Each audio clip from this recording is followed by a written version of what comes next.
Bom, vamos lá. Traumatiza, a gente fica chocado. Opa, peraí. Imagina. Eu fiquei chocado, hein? Nosso raciocínio lógico também, em posições é muito difícil, eu acho. Eu acho que eu tenho dificuldade. Eu estou na sala de aula, depois eu falo com a senhora. Tá bom? Bom, vamos lá, Luiz. Hoje a gente vai falar de algumas condições, situações, e a gente vai começar falando de encoprese e enurese. Cadê vocês? Aqui. Então, ó, enurese e encoprese. Isso, vejam que o final é praticamente o mesmo, né? Reze, preze. Só que elas têm uma diferença importante. Uma diz respeito a fezes e a outra diz respeito à urina. Mas ambas têm o mesmo princípio. Então, a enurese tem a ver, ou faz relação, faz menção à urina, e a encoprese a fezes. O princípio dessas duas condições: o indivíduo não consegue controlar esfíncter. Traduzindo, perde urina e perde fezes. Faz xixi. Sem saber, né? Faz xixi, perde urina, faz xixi nas calças, na roupa, né? E também faz cocô, defeca, evacua nas calças. Aí tem algumas condições. Ou o indivíduo não percebe, então ele não sente que vai. Então há uma redução da sensibilidade. Então ele não consegue saber, ele nem sente que está na hora de fazer xixi. Quando vê, já fez. Aí eu tenho, já é. Então, nossa, eu nem senti. Existe uma menor sensibilidade. Às vezes o indivíduo sente. Aí é uma outra condição. Só que ele não consegue segurar ou controlar. Não consegue controlar. Então, geralmente essas são as duas principais condições. Ou ele não sente e faz sem. Quando eu estava grávida, eu não conseguia segurar. Eu acho que eu tenho uma bexiga baixa, então eu não consigo também cheia de fazer na hora. Eu tenho a sensação de escape. É isso aí. Aí eu fico pensando, então, se um dia eu engravidar de novo, vai ser difícil, hein? É complicado, assim. Só que, às vezes o indivíduo sente, que talvez é o seu caso, né? Você sentia, mas na hora de segurar, não acontece. No caso, a gente tem isso geralmente nos dois extremos. E o idoso também, acho que ele não consegue fazer aquela contração que a gente faz, né? Ele não tem mais aquela força. Muitas vezes. Ou tem muito diminuído, né? Isso. É isso. Então, ó, geralmente. É isso mesmo. Então, ó, geralmente crianças e idosos. Eu sabia que estava meio saindo gotinhas.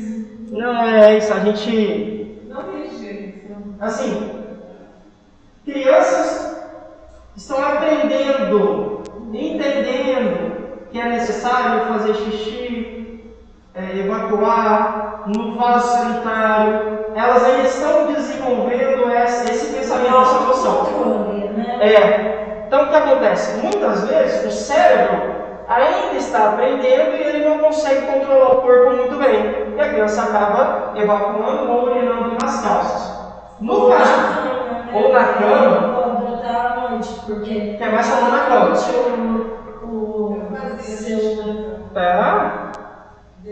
É verdade. A gente vai ver algumas estatísticas aqui, mas alguns indivíduos não têm consciência. Eu fiz na gravidez, né? Gravidez é um estado muito delicado. Gravidez tem de tudo, né? Enquanto você sonha que está no banheiro. E faz na cama. Enquanto você sente, já foi. Já era. Eu sonhei assim, eu tinha acabado de lavar o banheiro estava limpinho. Sonhando. No sonho. Aí, de repente, eu pensei assim, aí eu preciso ir no banheiro, fui fazer xixi. Quando eu senti o Na cama. aí começou a esquentar, eu acho que o nosso psicológico falou, acorda. E assim, a gente fica doido, né? É processo. Eu ia bater ele, mas ele fala, você não fica brava comigo. A gente vai. A gente entendi. É isso. Você entende que eu não faço, graças a Deus eu não faço mais. Não, mas é isso.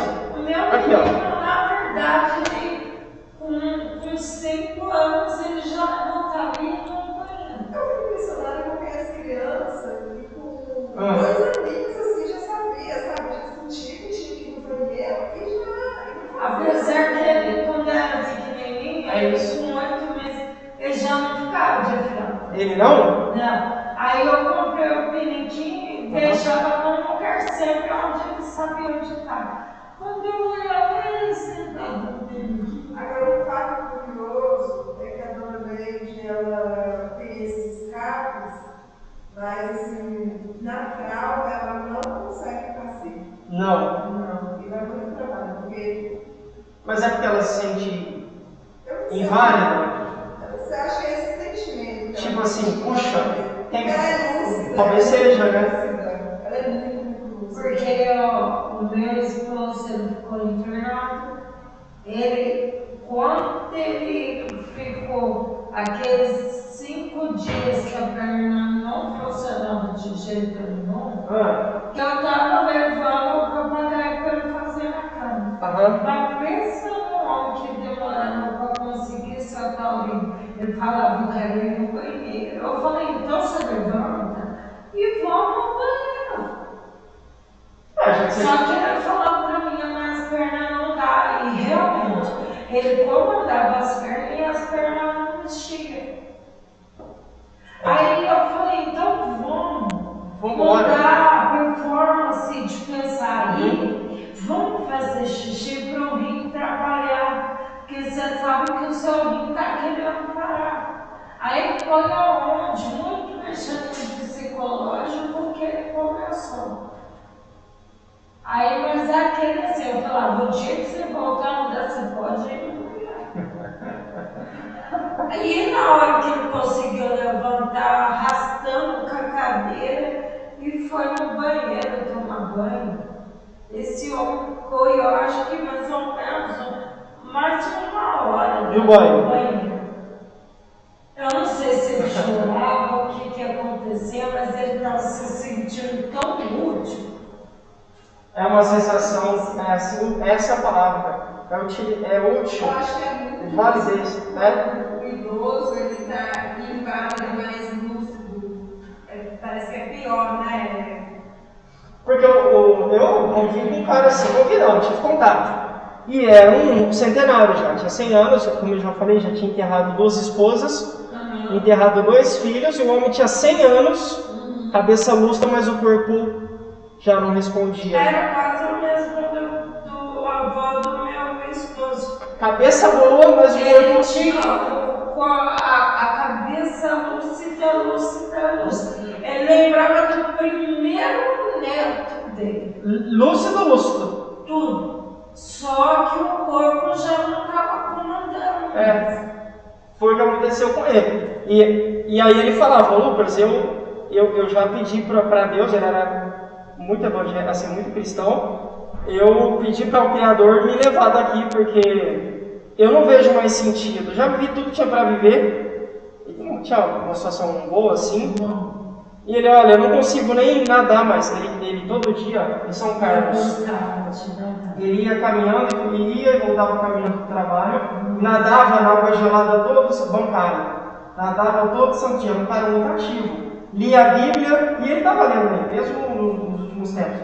Então ele sabia a Bíblia inteira, era tudo na cabeça dele, mas não aguentava andar daqui ali na secretaria. Nossa. E aí ele falou, olha, não é difícil. Eu perguntei desse sentimento, né, dessa impressão de invalidez por conta disso. Limita muito. Eu já quero. Isso. Então. Eu pensei que eu ia pensar Não, Pois é. minha filha tem 60 anos. Bom, encoprese, então, meninas, tem a ver com essa dificuldade de controlar o esfíncter anal. Ou seja, eu tenho uma dificuldade, e às vezes não é só dificuldade, mas é uma incapacidade de controlar. Dificuldade significa, eu ainda consigo. Mas É difícil, mas dá. Às vezes há uma incapacidade, uma incompetência. Eu não consigo segurar e acabo defecando, né? E isso, naturalmente, não só para idosos, não só para crianças, mas para todo mundo, né, que se encontra nessa situação, é muito constrangedor. Sim. Porque o indivíduo aqui, a pessoa, deixa, por exemplo, de frequentar espaços sociais. Por exemplo, eu não vou no aniversário do meu neto. Porque como é que eu vou no aniversário perdendo fezes? Como é que eu vou no aniversário urinando nas calças sem perceber? Isso vai ser situação de vergonha para minha família. Eu não vou. E muitos começam a ter um processo depressivo e tudo mais. Quando a gente fala de crianças, muitas crianças também geralmente são punidas pelos pais. A gente vai falar disso aqui na frente. É uma situação triste e muitos pais punem. Inclusive, uma recomendação é não punir, como a gente vai ver. Mas estima-se que aproximadamente 1% das crianças com 5 anos de idade apresentem encoprese. Vejam que é um número muito baixo, mas existem crianças. Então, a ciência já nos mostrou que um número de crianças até os 5 anos apresentam essa condição. E a ideia aqui essa situação é passageira. Passa, faz parte. Como a mãe da Lídia disse, todos nós já vivenciamos, já passamos por isso. A gente nasceu assim, fazendo, sem saber controlar, e aí aos poucos a gente foi aprendendo. O Lucas nasceu fazendo, passa 3 dentro de mim? Sério? Acontece, né? Como será? É preto, não é tipo esverdeado, é preto. Depois começa, vai ficando, né? É normal. Tudo bem? E aí, essa situação vai passando, mas geralmente há uma condição muito atrelada à encoprese. Aqui, prisão. Eu conheci uma criança que tinha medo do vaso sanitário. Eu conheci. Conheci não, ele é parente do meu ex-marido. Parente do meu... Tinha medo? Eu não sei se ele... Eu acho que ele tem 14 anos. Eu olhei ele quando criança.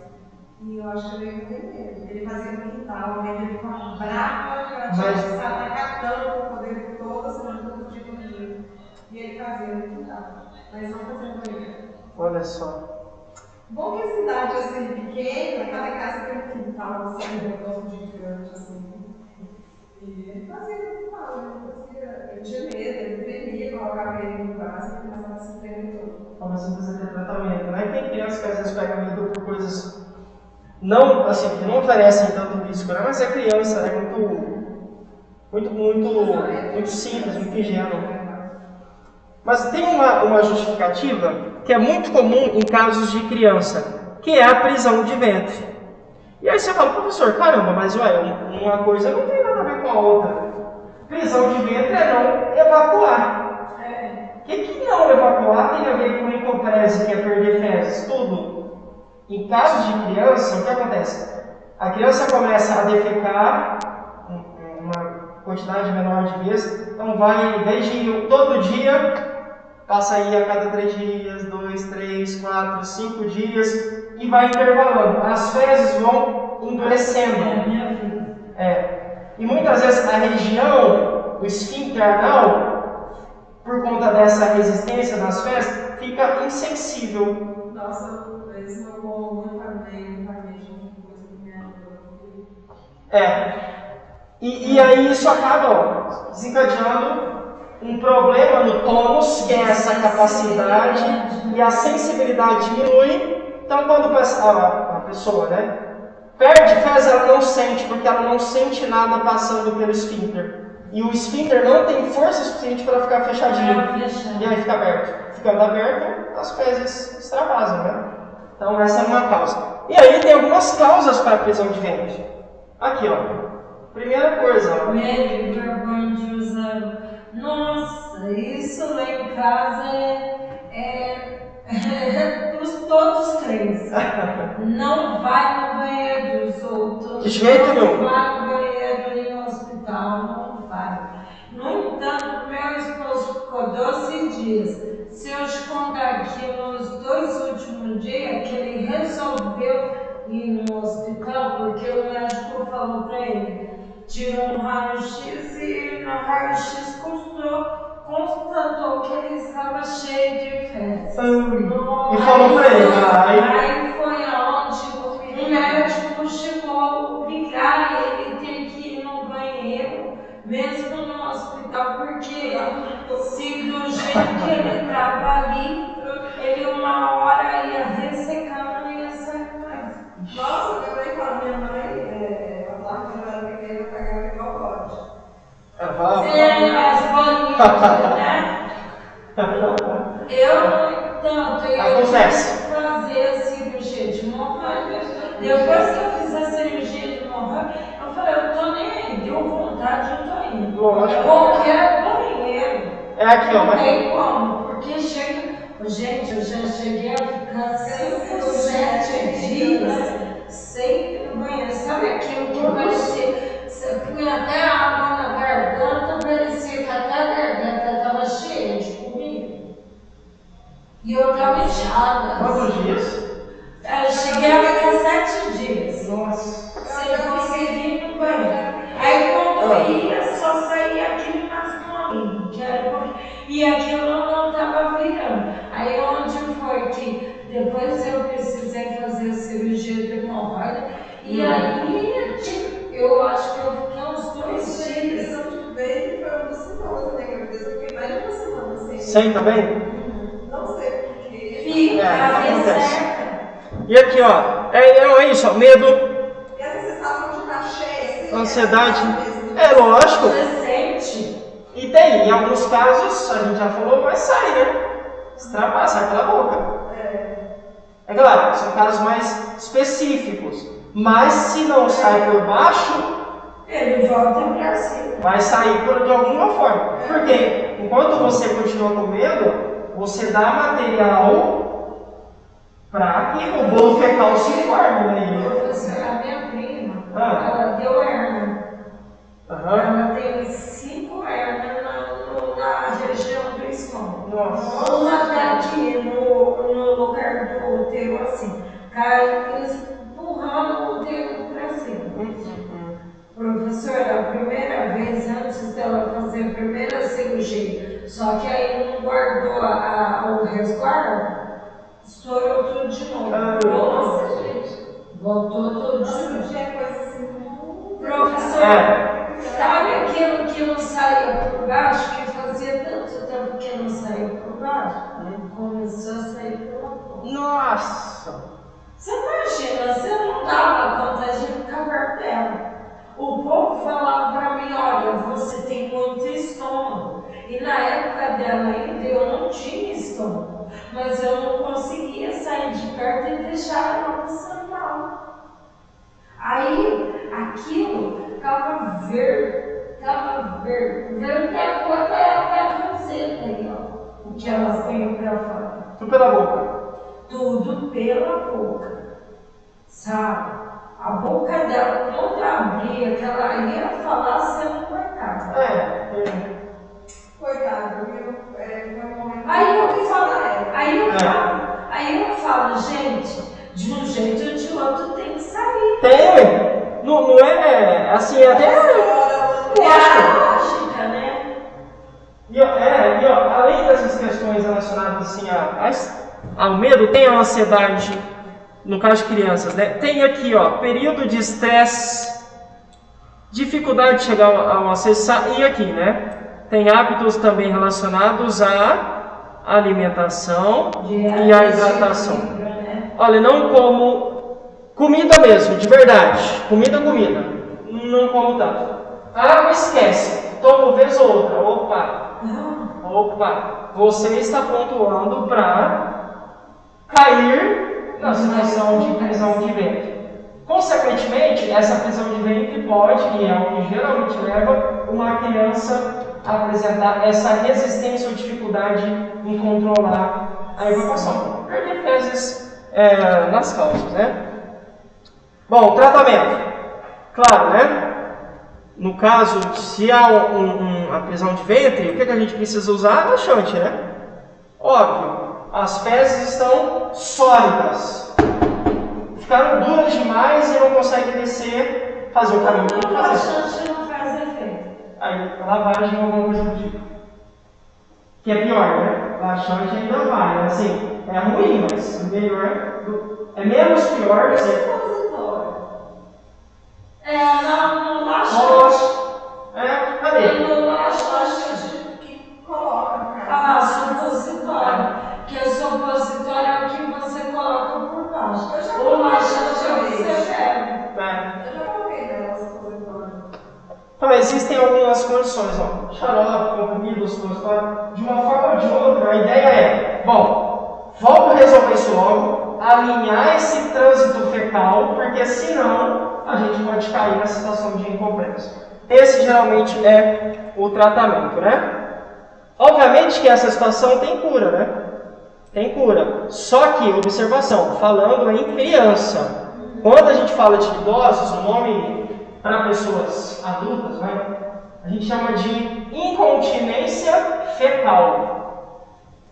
Então, a encoprese em idosos, em adultos, é chamada de incontinência fecal. Eu não consigo conter as fezes, elas saem. E aqui tem a incontinência por esforço. Vou pegar, agachei. A incontinência urinária, quando você faz um esforço, ele sai. Eu agachei para pegar um vaso, sei lá. Sai. Espirrei. Tossi. Entendi. Só dei gargalhadas. Meu Deus. É isso, é complicado.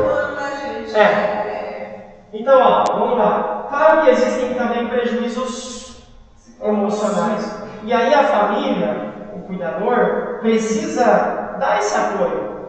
Procurar de alguma forma dizer para essa pessoa, tentar colocá-la, né, devolver para ela essa autoestima que ela pode perder. Por vezes fica irritada. Então a gente tem que entender e procurar estratégias, né? Já disse ali, por baixo da autoestima, né?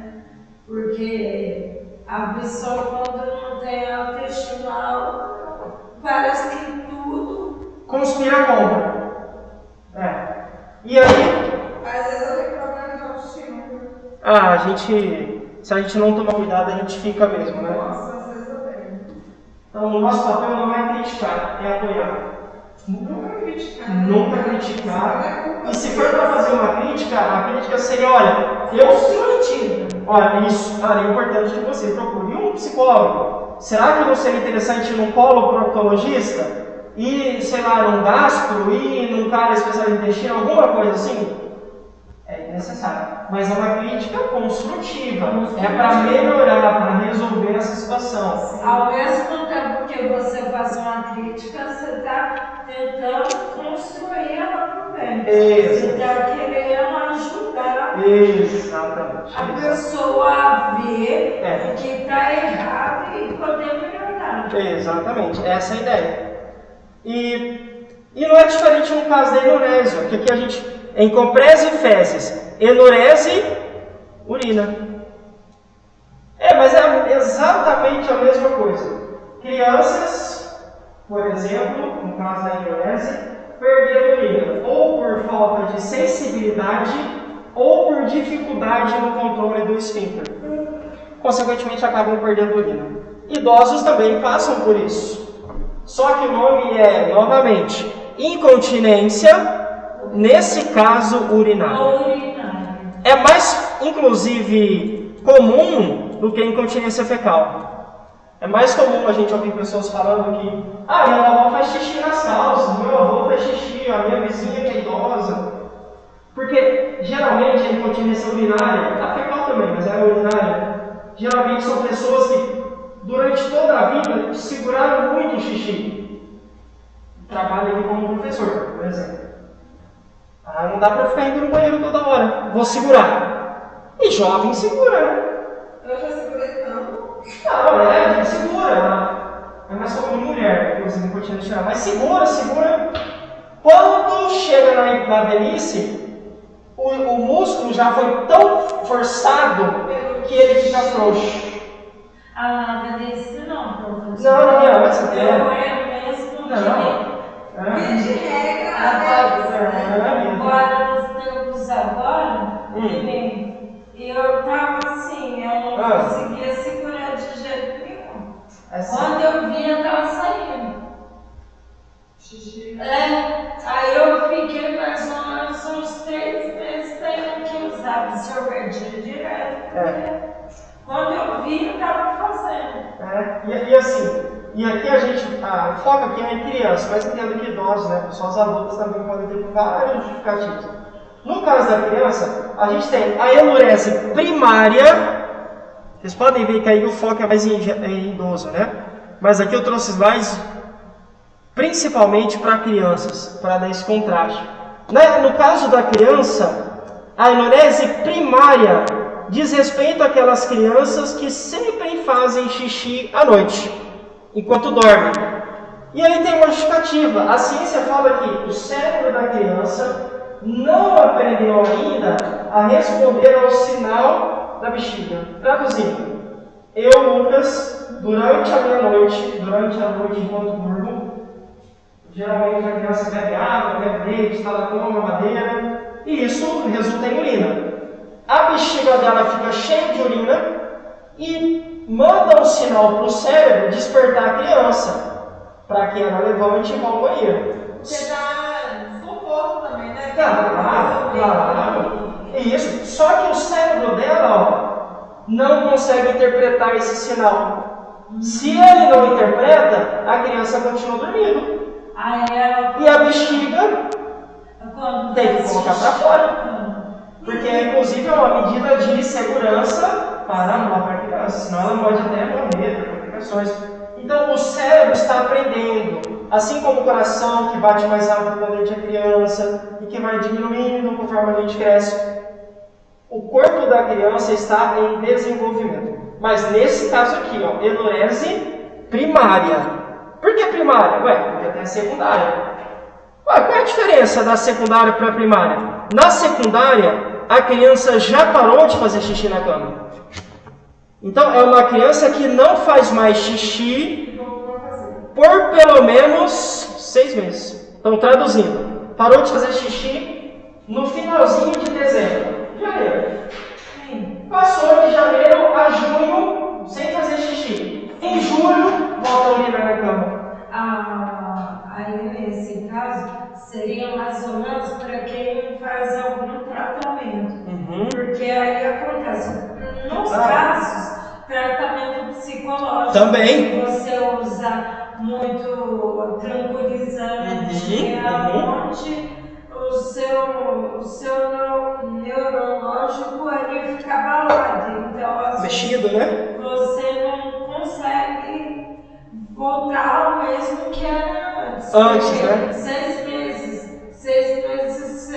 que você já está acostumado, que não faz xixi. Aí de repente você volta, pode ser também por causa de tratamento. Pode, aqui E pode ser questões também físicas e emocionais. Ou até emocionais. Então sim, pode ser tratamento? Pode ser efeito colateral de um medicamento que atrapalhou essa informação. Isso.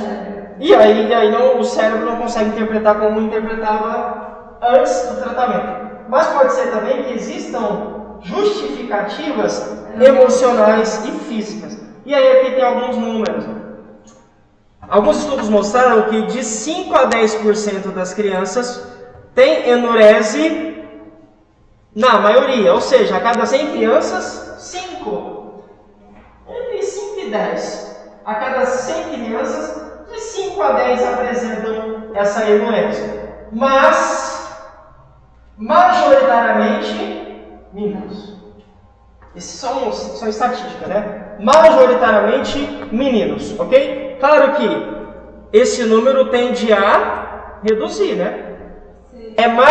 Dificilmente a gente vê algum adulto com dificuldade de urinar na cama enquanto dorme. Tem, a gente vai ver que tem. Aqui, ó. Existem, mas o número é muito pequeno. Por quê? Isso. Cerca de 3% dos meninos e 2% das meninas apresentam a enurese até os 10 anos. Eu ainda faço xixi na cama até os meus 10 anos. Sim, só 3%, ó, é pouco. Claro, né? Eu estou falando assim comparado com 100%, né?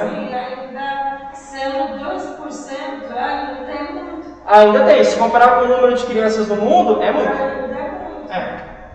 E 1% segue com esses problemas até os 15. 15 anos. Eu tenho pessoas na família. Mas eu fui até os 15 anos. Quer ver?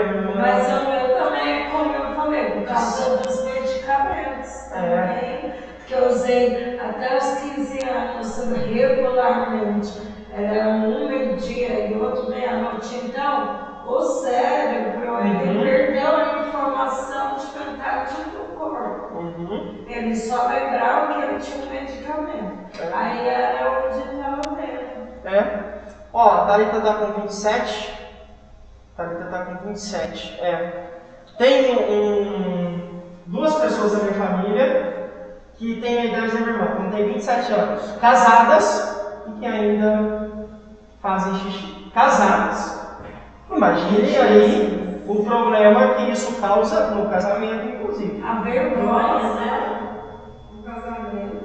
Mas aí diz. Aí eu já, quando eu olhava uma lata de xixi. Não, eu entendo, eu concordo. Inclusive, isso aqui deveria ser causa de tratamento. Sim. Mas a desinformação, a ignorância. É grande, né? E mesmo você falando. Tá bicho no que tem tratamento. Mas é como o senhor falou lá Imagina, no primeiro. é complicado. Hoje em dia, mesmo eles tendo e não conseguem parar, por a fita emocional. No caso, Então, o emocional continua abalado, eles continuam. no caso dessas duas pessoas, o ambiente é muito conturbado. Muito Não, emocional. Mas muito mesmo. Mais paz, parceiro, porque vocês estão tendo um ambiente ocupado, mais E assim, meninas, e aí isso impacta na autoestima, e o que elas fazem? Como? E olha aqui, ó. pior, quanto mais engorda, mais problema. Porque aí mais você vai ter problema aqui na bexiga, no esfíncter. E aí, quanto mais você olha no espelho, mais a autoestima cai e... Então, é uma bola de neve. É uma bola de neve. Só que agora eu comecei a pensar por mim próprio. Eu falei, correr atrás da minha melhora, emagrecer,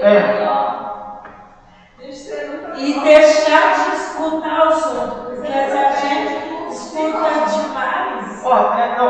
Eu quando tava batendo 20 quilos agora a menos. Quando eu tava mais chegando, você tá gordo. 20 quilos a mais. Então, eu tava assim, você tá gordo. Tá bom. Agora eu fiquei 20 quilos mais magro. Tá magro demais. Então veja que a gente nunca vai. Você nunca tá bem na sua situação. Se você tá gordo, tá gordo. Se tá magro, você tá doente. Tá doente. Tá gordo, tá comendo demais. Se tá magro, tá doente. Porque apesar do meu irmão, nos casos ainda, professor, meu irmão tava num corpo bom, não tava gordo nem nada. Só que agora ele pegou um negócio para emagrecer que ele tá fino, ele tá mais fino que você. E o meu irmão era mulher tipo Adriana, cheia, assim, forte, porque já a estrutura do corpo já é feia. Já é grande, né? Então, aí hoje, o povo fala assim, ele tá doente.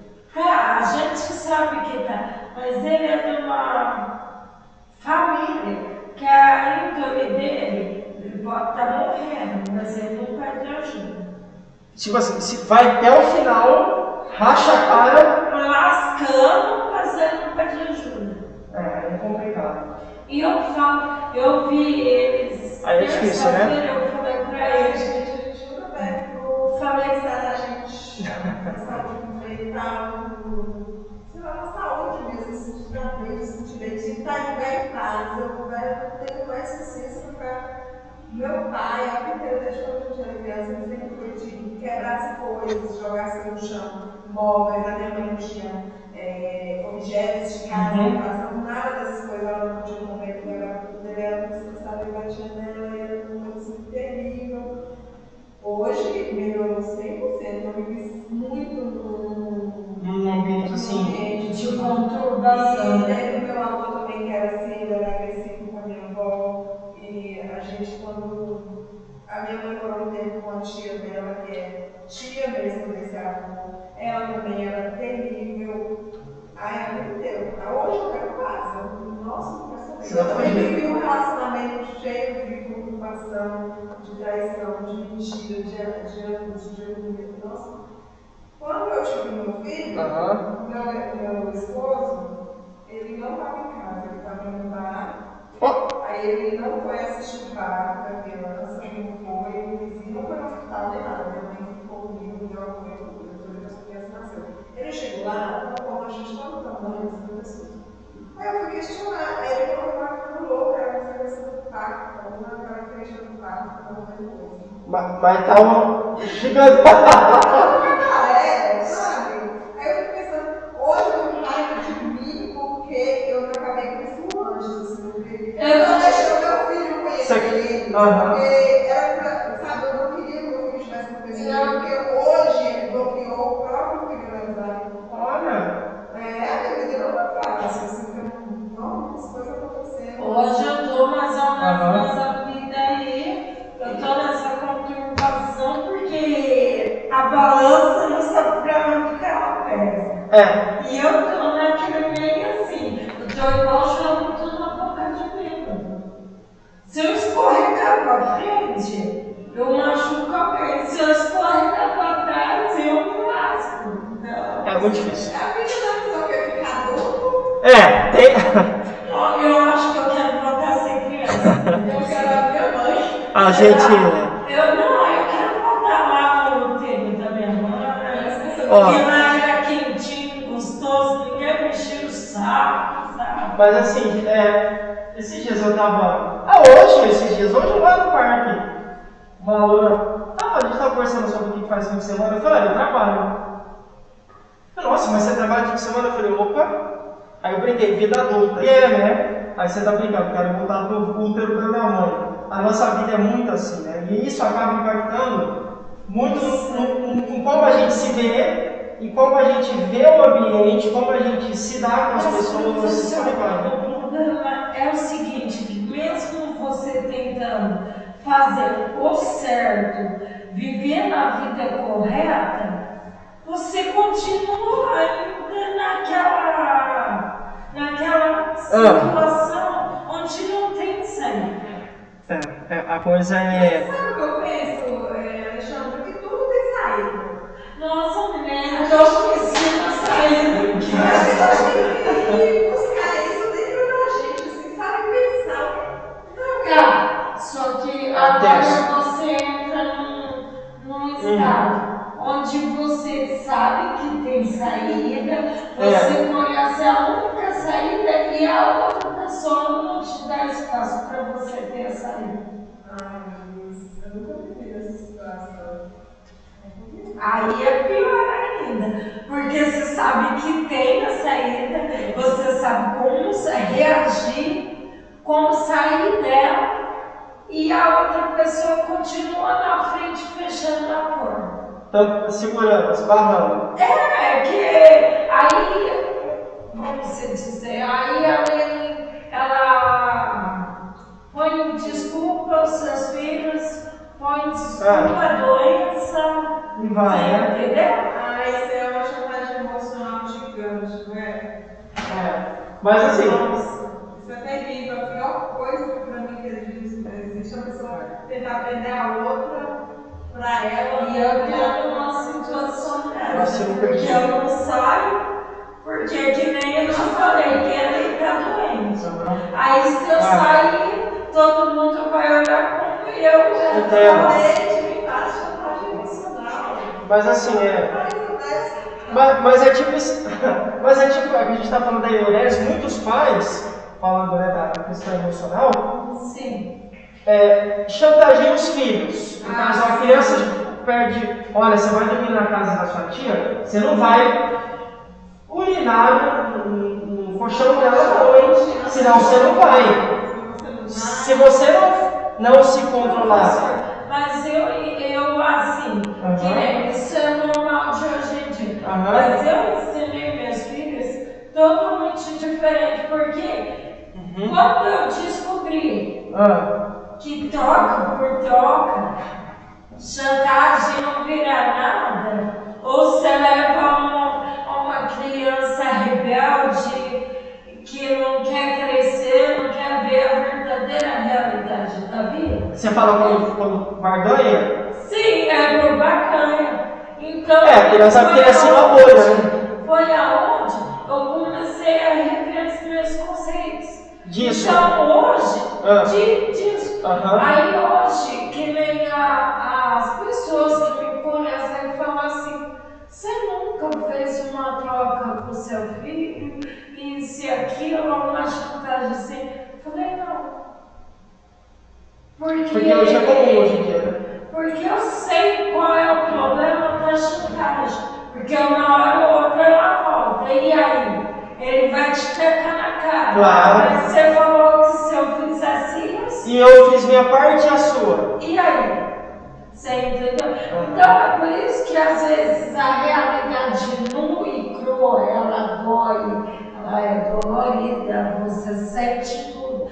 Então eu prefiro deixar ele sentir, pensar o verdadeiro, que onde o outro vai ensinar os filhos, ele vai saber que não é assim. Assim, é essa situação mesmo. Porque a chantagem não leva a nada. Pelo contrário, eu queria pessoas Ela mimadas. leva assim a doenças.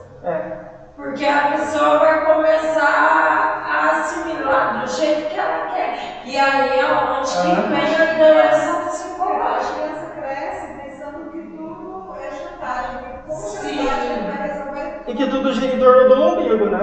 Porque a chantagem é sempre para um proveito. Sim. É sempre um benefício, uma recompensa. E a vida, a gente sabe. E não é a vida dificilmente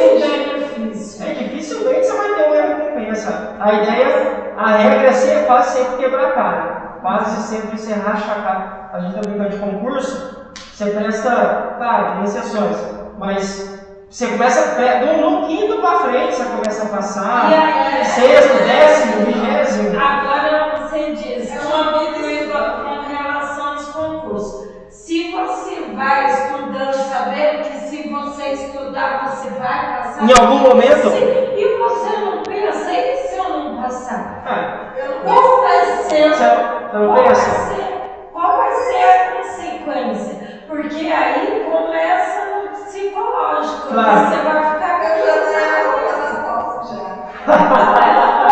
Eu já mandei fazer. Inclusive já combinei a peça, né, mamãe? Eu não posso não passar, né? Tá vendo? E aí? E se você não passar? Olha lá, E se você não é muito doido isso. Mas assim, eu já tô pensando tudo. Eu tenho certeza de que eu não vou passar. Mas se eu não passar, eu vou ter, né? Que nem tudo na vida a gente ganha. Só que você pensando assim, será que você vai conseguir levar até lá? Como assim? Você vai conseguir levar isso no psicológico até lá, se acontecer de você não Eu passar? acho que no início é difícil porque a gente coloca muita expectativa. Por isso que não Aí é o expectativa que você põe, que acontece? As depressões, porque você não conseguiu, você não passou. Cadê o... Eu gosto de falar algumas coisas. Eu tentei e eu acredito muito. Então, só que nem todo mundo é assim. Não, pelo contrário. Ó, esse... que sofre mesmo. Desculpa atrapalhar sua aula. Não, esse cara aqui, ó. É cada coisa que às vezes... Não, esse cara aqui, ó, esse também é o auditor da Receita. Também é. Esse é o Diogo Moreira. E aí ele falou, ele também estudou, e aí passou para o auditor, e ele falou, cara, quando eu vi que eu passei, eu falei, passei. Vou pro próximo. O cara, porque ele tinha essa mentalidade de não criar expectativa. De saber que se não passasse... E alguns concurseiros dizem que não, que você tem que se enxergar, não é? Não tem uma resposta muito certa. Tem uns que falam, enxergue para você dar seu máximo. Ele não. Ele fala, não. Quero ver. Não, esse é o Diogo Moreira, aquele é o Jefferson Rosa. Esse é Diogo Moreira. Fera. Inclusive ele não é muito a favor de resumos, ele é bem polêmico. Fera, ganha mais de 20 pau. Líquido. Nossa, eu vi um menino de 20 anos que passou PRF. Tem. É mais de... assim, são pontos... Se eu não me engano, ele passou em 8 meses de estudo para Receita. Eu acho que foi 8. O fundador do Alphacom, como é o nome dele? O Evandro Guedes. Nossa. Fera também, eu conheço ele. Assim, Ele mostra as formaturas, eu fico... ele é fera. Ele é polêmico também, mas eu gosto dele. Ele é polêmico. Ele é bocudo, né? Ele fala, é gente boa. Ele fala o que pensa. Ele fala, mas ele tem muito a ensinar, porque ele já passou por esse mundo, né? Tem gente que ensina sem passar, ele passou. Ele é fera. assim, que tudo, que nem diz, tudo no Brasil tinha que ser uma linha. Você segue aquele da sua frente, e assim vai. E nos casos apareceram esses que falam o que pensam, e aí eles não são incluídos totalmente na sociedade, não, pessoal, pensam de forma diferente. O pessoal pula fora deles. Então. Mas assim, é muito bom, e assim, e aí alguns dizem, né, concurso é fila. Quando você começa, você entra na fila, uma hora chega a sua vez, se você não parar. Se não parar. Porque se eu saio da fila, aí eu volto pro final. Então tem que estar sempre ativo, fazendo. Mas esse conhecimento é igual um copo de água, né? Não, você vai enchendo. Se você parar de encher ele vai continuar. Vai evaporar e vai cair. Você tem que estar estudando. Sem contar que os benefícios além do concurso, você fala melhor, pensa melhor, fica mais ágil, manda bem uma entrevista. Tem vários benefícios. Você fala bem, você aprende que depois falar do forno, sabe isso? Que eu coloquei Isso. Fazer os meus cursos, as vizinhas falam assim pra mim, nossa, você tá diferente, você conversa, isso e aquilo, você tem uma forma diferente de ver a vida. Mas porque você tá dando espaço para aprendizagem cada vez mais. Claro, é isso. Você não vai parar. Mas é isso mesmo. E é uma coisa que não acaba, né? Se a gente mora, chega, e a recompensa sempre chega. Para alguns mais cedo. E assim, também tem gente que sonha com cargos altos, com concursos que nem a da Receita. Tipo assim, tem gente que tem preconceito com concurso municipal. Tem gente, não, eu só quero prestar, tipo assim, só para PF, salário de 15 conto. Eu não quero salário de 2, 3 mil, 4 mil, sei lá. E vai ver como você vê, né? Mas, enfim, passa, você não para, tem que estudar. Na sorte não adianta, porque esses concursos grandes têm várias fases. Você pode até marcar o X no lugar certo, mas na hora da prova oral você roda, né? Bom, vamos lá. E aí, meninas, estão lembrando, endoprese, fezes, endurese e urina tem a ver com a dificuldade e incapacidade de controlar as necessidades básicas. Nosso papel, mostrar para os pais que a punição ou a chantagem não resolve. Na verdade, é um problema físico ou emocional que a criança tem. E enquanto cuidador, a gente precisa estimular a criança a usar o pinico, o vaso. Não cumpre. Foi o que a Alexandre falou. Foi onde eu falei. E aí, o que acontece? Aí você cria uma criança rebelde, um adolescente que acha que é gente, mas quer falar o que pensa e às vezes não sabe nem o que está falando. Sem contar que a sua imagem não fica boa, porque a criança fala, opa, meu pai não é um homem de palavra. Minha mãe não honra com que ela se comprometeu, né, e tudo mais.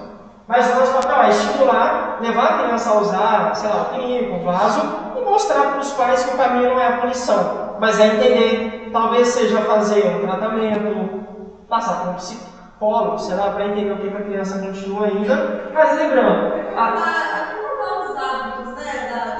De tomar água. Alimentação, hidratação, atividade física. Foi enfrentar lá na primeira, poxa. Exato. Nossa, eu, se eu não me engano, é o capítulo 6 ou 7, onde você começa a reeducar você para você educar o seu filho. Exato. Nossa, eu já falar sobre isso, viu? Você tem que aprender a ensinar.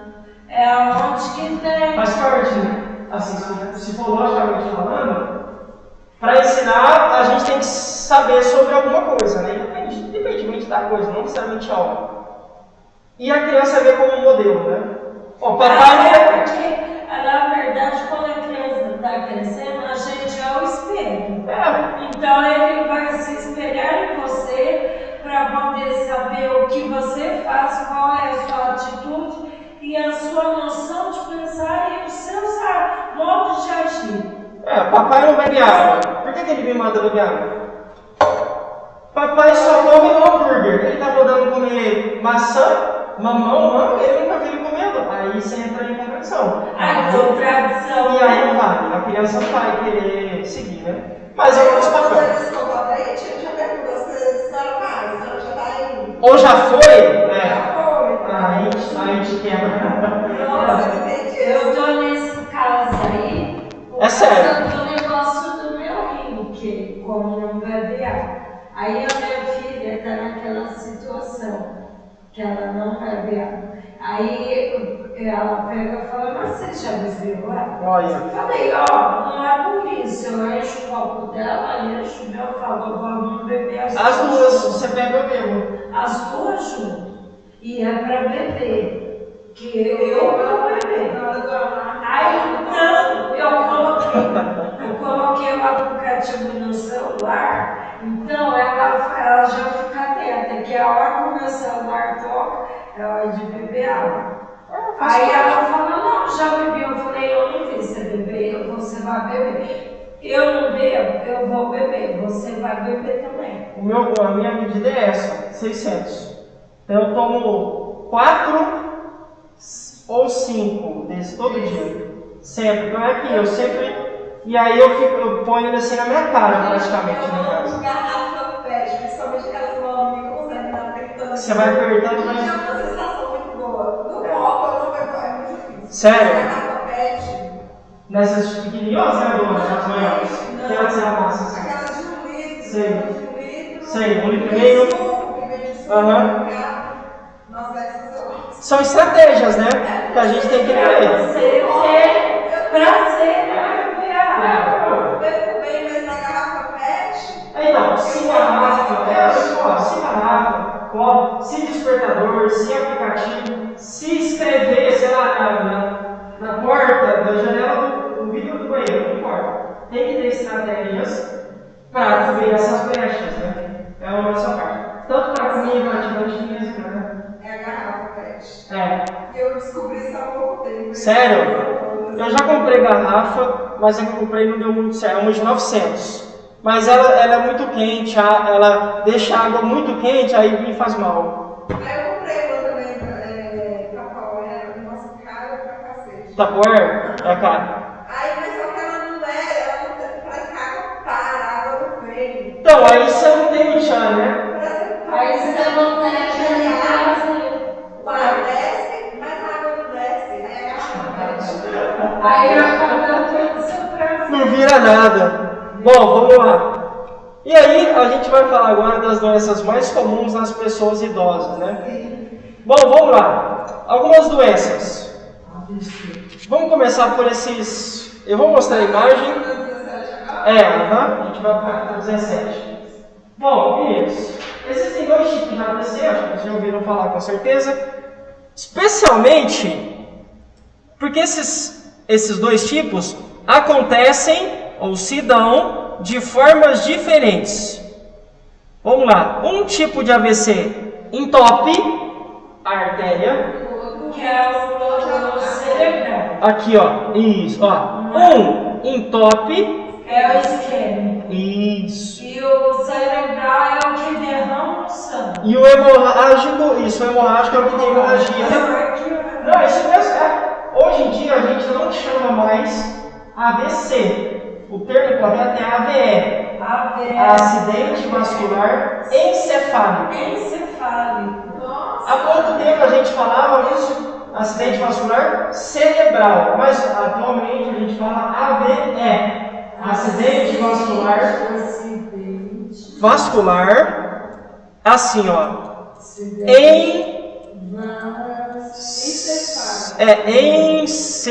Assim, ó. Isso, assim. Estou tentando escrever, que aqui no mouse é ruim. Ah lá, encefálico. Isso, encefálico. Então, aqui o correto, ó, é AV.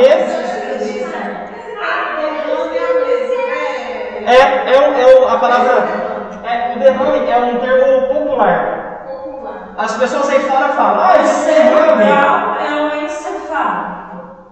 Não, o cerebral é um todo. Antes o AVC era de cerebral. Tá, mas o encefálico É a palavra que substituiu o cerebral. Sim. Mas é a mesma coisa. Eu falo assim, porque vem de encéfalo, cérebro. Isso. É encefálico porque vem de encéfalo, cérebro. Então mudou a nomenclatura para AVE. Então, acidente vascular cerebral, AVC, passou para AVE.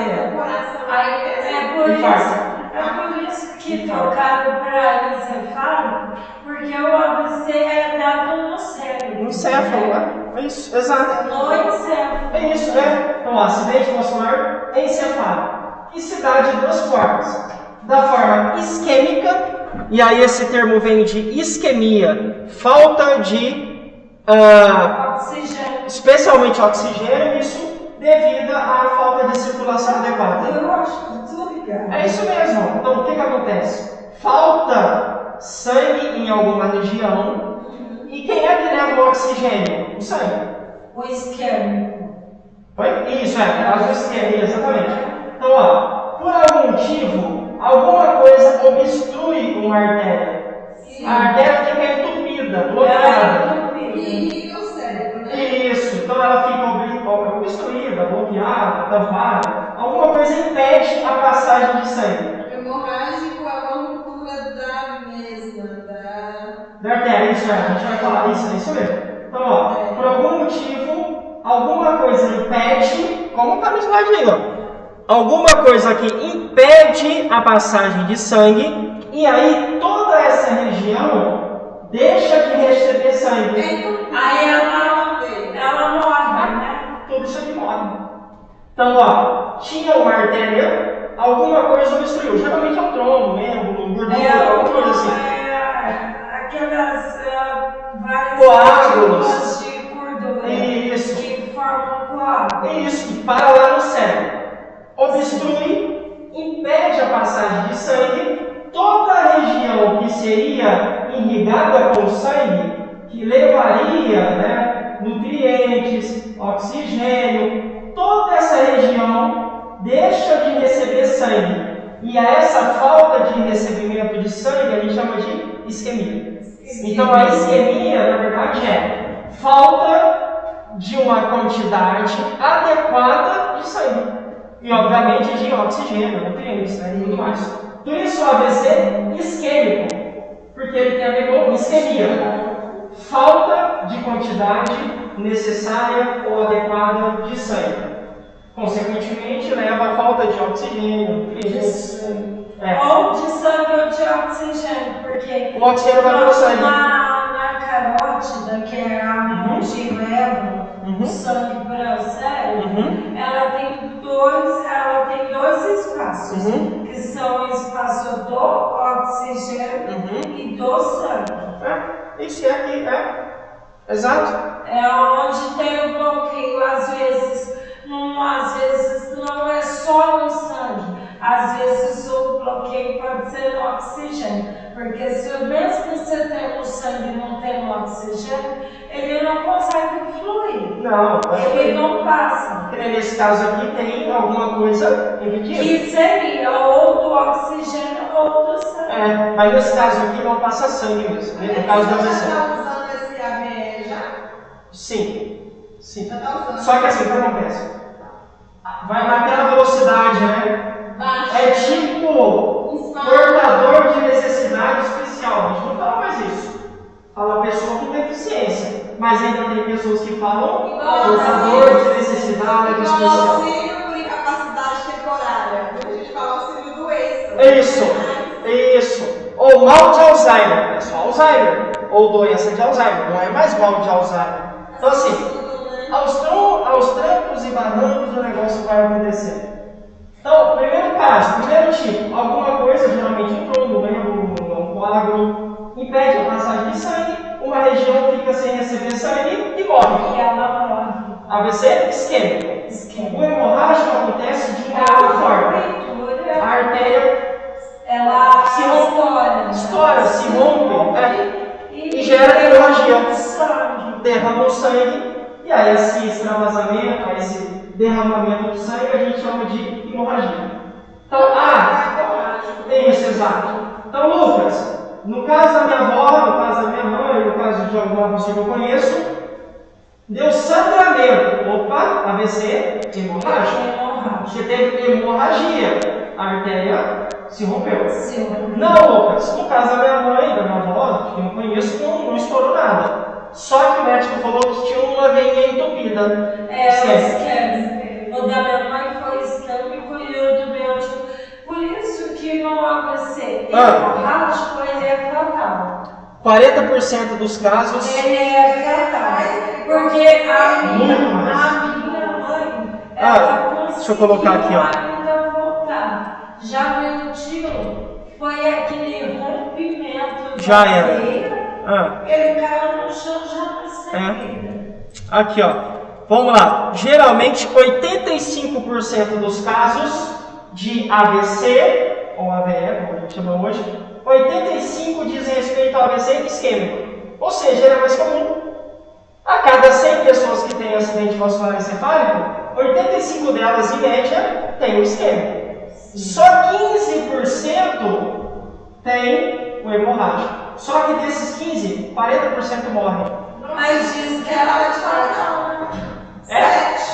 Letal. Então vamos lá. A cada 100 pessoas com AVC hemorrágico, 40 morrem. É muito alto. Por quê? É uma artéria, né? A sangue vazando. Tem a pressão, que aumenta a pressão craniana. A minha tia teve, mas eu acho que não foi isquêmico. Ela teve? Da minha vizinha que caiu, ela estava em casa sozinha, ficou caída no chão, que eu acho que foi a hora que a veia estourou e não tinha ninguém para salvar ela. Ela passou durante 9 horas de um dia para o outro. Por isso eu não gosto de ficar sozinha. Gente, é sério. Eu não gosto. A coisa assim. Eu ensino no Lourenço, eu acho que você ensina? Porque se acontecer alguma coisa, ele já sabe aquilo. Ele chama. Quando levaram ela para o AVC, que foram fazer o exame, diz que não via nada, porque tinha derramado tanto sangue no cérebro que não enxergava mais nada. Meu Deus do céu. Tudo se tornou morreu. Não existe, é muito. Esse é muito. Ela ainda depois da cirurgia que eles fizeram para tirar.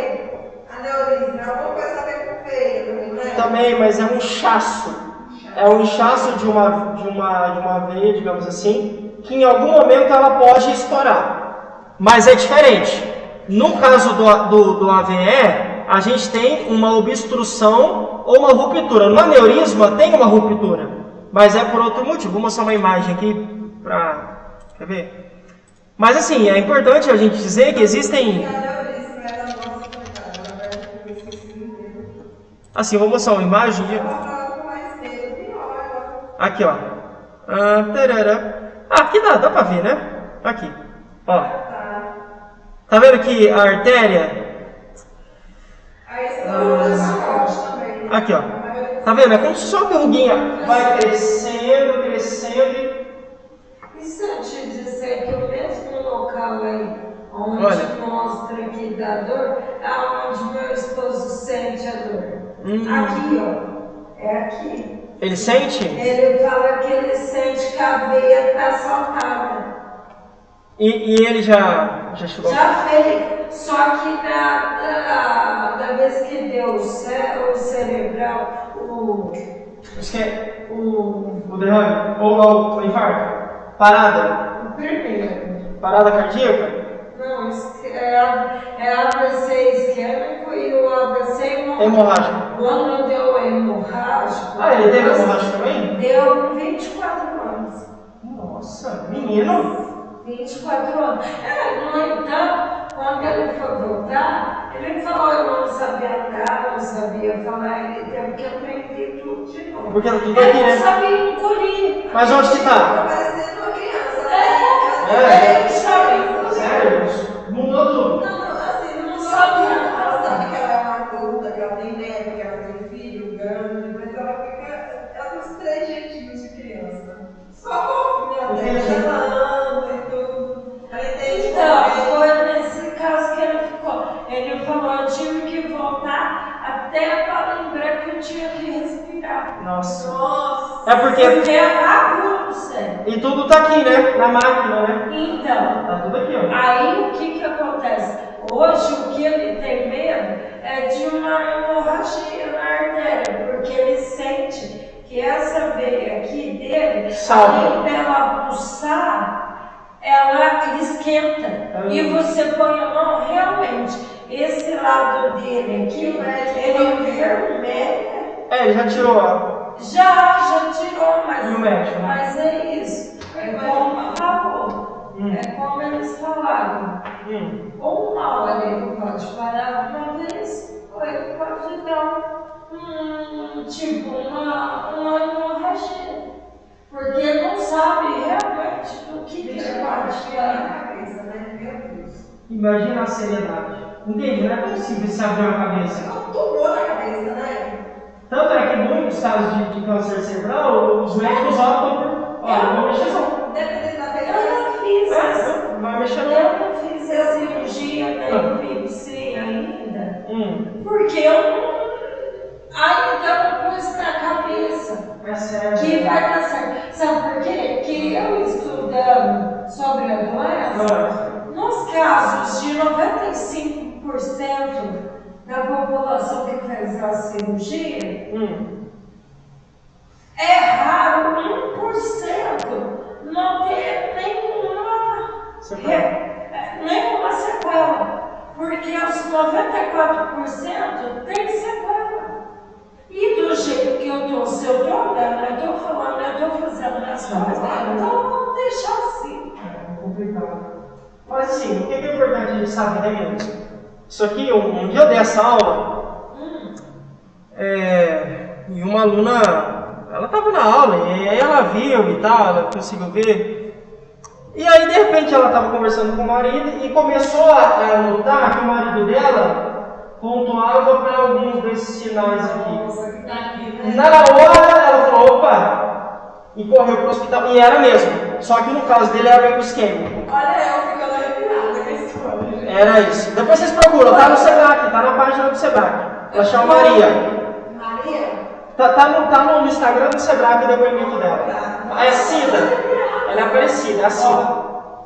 Nesse caso aí, foi aquele quando eu fiz.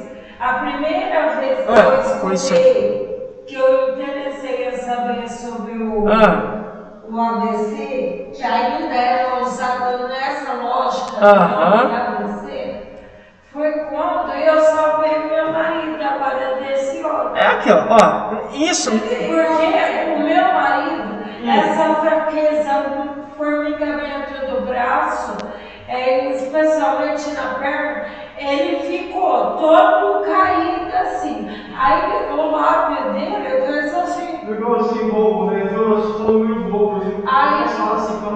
Aí eu falei pra ele assim, e ele tava com aquela dor de cabeça que não sabia da qual a região. Aí eu falei pra ele assim, fala pra mim, SAMU, que eu tinha visto num curso de primeiros socorros que para um AVC você pede para a pessoa falar SAMU.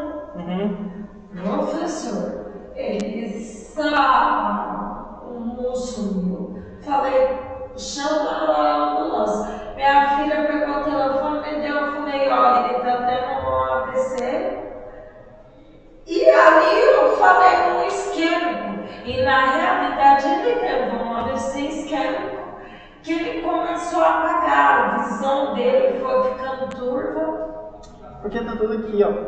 É isso. É, exatamente. E aí o que ela fez? Quando ela viu, ela falou, peraí, ele tava já com um lado... Tava com um lado bom. Ficou confuso, no caso do marido dela, não conseguia falar também. Não conseguia. Dor de cabeça e um lado dele começou a ficar... Assim, a boca dele, eu percebi na hora que a boca fez assim. Qual a idade dessas dele? Não, de 50 não. Graças a Deus, mas a médica falou, ele só sobreviveu, porque o dele foi um isquêmico muito grave.